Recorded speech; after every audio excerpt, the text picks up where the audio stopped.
বিসমিল্লাহির রহমানির রহিম। আসসালামু আলাইকুম প্রিয় ভিউয়ার্স। আশা করি মহান আল্লাহর রহমতে যে যেখানে আছেন ভালো আছেন, সুস্থ আছেন। সবার সুস্থতা কামনা করে আরও একটি ভিডিও নিয়ে আসছি স্বপ্নেশ্বরী সাধনা। স্বপ্নে যেকোনো প্রশ্নের উত্তর পাবেন এবং প্রতিদিন স্বপ্নে একটা করে মন্ত্র লাভ করতে পারবেন।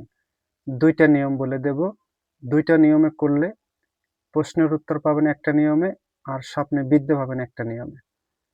তাই সবার কাছে অনুরোধ থাকবে সম্পূর্ণ ভিডিও দেখবেন, নিয়মটা ভালো করে শুনে নেবেন। আর এরকম ভিডিও পেতে আমার মা ত্রিনয়ন চ্যানেলটি অবশ্যই সাবস্ক্রাইব করবেন, লাইক, কমেন্ট করবেন যদি আপনাদের ভালো লাগে। মন্ত্রটা স্ক্রিনে দেখে নেন। এ হলো মন্ত্র। এই মন্ত্র প্রথমবারে নিয়মটা ভালো করে শুনবেন। নিয়ম ভালো করে না শুনে কমেন্ট করবেন না, দয়া করে সবার কাছে অনুরোধ। আমি যেকোনো ভিডিও দিই সম্পূর্ণ খোলাসা করে বলে দিই। আমি বলি না যে আমার হতে হবে। আমি এইগুলা মানুষকে দেওয়ার জন্যই এসেছি। আপনাকে দিচ্ছি, আপনি খোলা মনে করবেন। এখানে গুপ্ত রেখে আমার টাকা দিতে হবে, পয়সা দিতে হবে, আমাকে সাবস্ক্রাইব করতে হবে, এই সেই বলে মানুষকে ধোঁকা দেওয়ার জন্য আসি নাই। আপনার ভালো লাগে দেখবেন, ভালো লাগবে না স্কিপ করে বেরিয়ে যাবেন। মন্ত্রটা স্ক্রিনে দেখে নিছেন। এই মন্ত্রটা প্রথম অবস্থা হলো ব্রহ্মচর্য পালন করতে হবে। নিরামিষ খেতে হবে। আলাদা বিছানায় মাটিতে শুইতে হবে। কাপড়-চোপড় নিজেরটা নিজের ধুইতে হবে, ভাত নিজের পাক করতে হবে, নিজের খেতে হবে। এই সাধনার কথা দুনিয়ার কাউকে বলা যাবে না একমাত্র গুরু ছাড়া। যে আমি দিছি আমাকে বলতে পারবেন যে গুরুজি কিভাবে কি করব। এছাড়া অন্য কারোর কাছে শেয়ার করা যাবে না। যেদিনকার শেয়ার করবেন সেদিনকার আর মাথা আপনার স্বপ্নে আসবে না। এক কথা হলো ব্রহ্মচর্য পালন করবেন। দ্বিতীয় কথা হলো নিজের পাক নিজে খাবেন। মাটিতে মানে ফ্লোরে শুবেন, বিল্ডিং হলে ফ্লোরে শুবেন।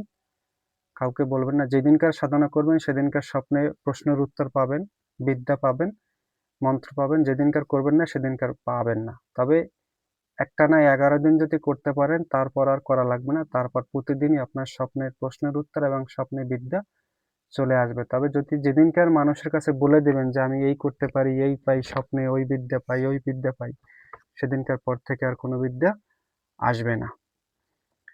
প্রথম অবস্থা হলো স্ক্রিনে ৫টা ফুল দেখেন, জবা ফুল। এই ৫টা জবা ফুল সামনে রেখে প্রথমে হাত জোড় করে বলতে হবে, হে মাতা স্বপ্নেশ্বরী, আমি আপনার সাধনা করতে চাই। দয়া করে স্বপ্নে আমার সকল প্রশ্নের উত্তর দিবেন এবং আমাকে মন্ত্র শিক্ষা দিবেন বলে আখিক মালা অথবা ফটিকের মালা অথবা রুদ্রাক্ষের মালা দিয়ে ১০৮ বার জপ করবেন। ৫টা ফুল সামনে রেখে ধূপকাঠি ধরাইয়া আর মোমবাতি ধরাইয়া আলাদা একটা কক্ষে, কাউকে বলা যাবে না। এই কাজ করতে হবে সন্ধ্যার পর ঘুমানোর আগে। ১ মালা জপ করে ফুলটা সামনে রেখে ৫টা ফুল সামনে রেখে ৪টা ফুল ওইখানে রেখে যাবেন। একটা ফুল বালিশের নিচে রেখে ঘুমিয়ে যাবেন। আপনার স্বপ্নে প্রতিদিন একটা করে মন্ত্র আপনাকে শিখাই দেবে মাতা স্বপ্নেশ্বরী। তবে যেদিনকার করবেন সেদিনকার পাবেন। কিছুদিন মনে থাকবে না মন্ত্র, কিন্তু কিছুদিন করতে করতে মনে থাকবে। আর প্রশ্নের উত্তরটা হলো মাত্র এই মন্ত্র ১১ বার পড়বেন। এই ডান হাতে ফু দিবেন ১১ বার পরে, ফু দিয়ে এটা কানের কাছে রেখে ঘুমিয়ে যাবেন। আপনার মনে যে প্রশ্ন আসবে সেই প্রশ্নটার উত্তরটা আপনি সম্পূর্ণ পাবেন। এই মাটির নিচের কাজটা কিভাবে করবো, বশীকরণটা কিভাবে করবো, অমুক কাজটা কিভাবে করবো, এই প্রশ্নটা আমি জানতে চাই। মাতা ওইটা বলে আপনি ঘুমিয়ে যাবেন ১১ বার মন্ত্র পড়ে। আপনার স্বপ্নে মাতা প্রশ্নের উত্তরটা বলে দেবে। আশা করি সবাই বুঝতে পারছেন। আমি নিয়মটা আবার বলে দিচ্ছি। ১ নাম্বার নিয়ম হলো প্রশ্নের উত্তর। প্রস্রাব করতে যাবেন, পানি নিতে হবে, বাথরুমে যাবেন যে কয়বার সে কয়বার গোসল করতে হবে। এই কথা কাউকে বলা যাবে না যে আপনি স্বপ্নেশ্বরী সাধনা করতেছেন। যেদিনকার করবেন সেদিনকার প্রশ্নের উত্তর এবং মন্ত্র পাবেন, যেদিনকার করবেন না সেদিনকার পাবেন না। সম্পূর্ণ গোপনীয়তা বজায় রাখতে হবে, আপনার কাউকে বলা যাবে না। ১১ বার মন্ত্র পড়ে ডান হাতে ফু দিয়ে ডান হাতটা কানের কাছে রেখে ডান কাতে শুয়ে যাবেন। যে এই প্রশ্নটা আমি জানতে চাই সেই প্রশ্নটা মাতা স্বপ্নেশ্বরী আপনাকে বলে দেবে। আর দ্বিতীয় নাম্বার হলো ৫টি জবা ফুলের স্ক্রিনে ৫টা জবা ফুলের ছবি দিয়েছি আমি। ৫টা জবা ফুল সামনে রেখে রুদ্রাক্ষের মালা অথবা ফটিক মালা অথবা আখিকের মালা দিয়ে একশো 108 দানা রুদ্রাক্ষের মালা দিয়ে এক মালা জপ করে 5টা ফুল সামনে রেখে ধূপকাঠি মোমবাতি ধরাইয়া এক মালা জপ করবেন। জপ করিয়ে মাঝখানের যে ফুলটা থাকবে এই ফুলটা বালিশের নিচে রেখে ঘুমিয়ে যাবেন। প্রতিদিন একটা করে মন্ত্র পাবেন আপনি। যে মন্ত্রটা আপনার মনে মনে চিন্তা করবেন সেই মন্ত্রটাই আপনাকে স্বপ্নে মাতা শিক্ষা দান করবেন। তবে কিছুদিন আপনার মনে থাকবে না, কিন্তু দীর্ঘদিন হয়ে গেলে 11 দিন হয়ে গেলে 11 দিন পর থেকে আপনার আর করতে হবে না, আপনার স্বপ্নে মন্ত্র এসে যাবে। আশা করি সবাই বুঝতে পারছেন।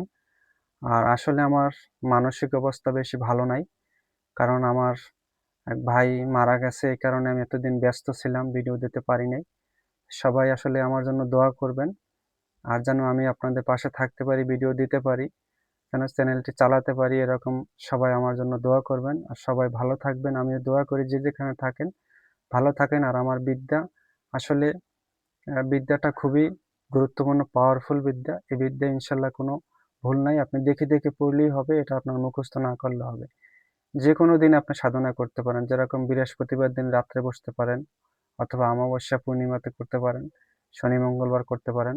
আপনি একদিন করলেই হবে, এটা কোনো দিনক্ষণের কোনো মানা নেই। ভালো থাকবেন, সুস্থ থাকবেন। আজ এই পর্যন্ত। আসসালামু আলাইকুম।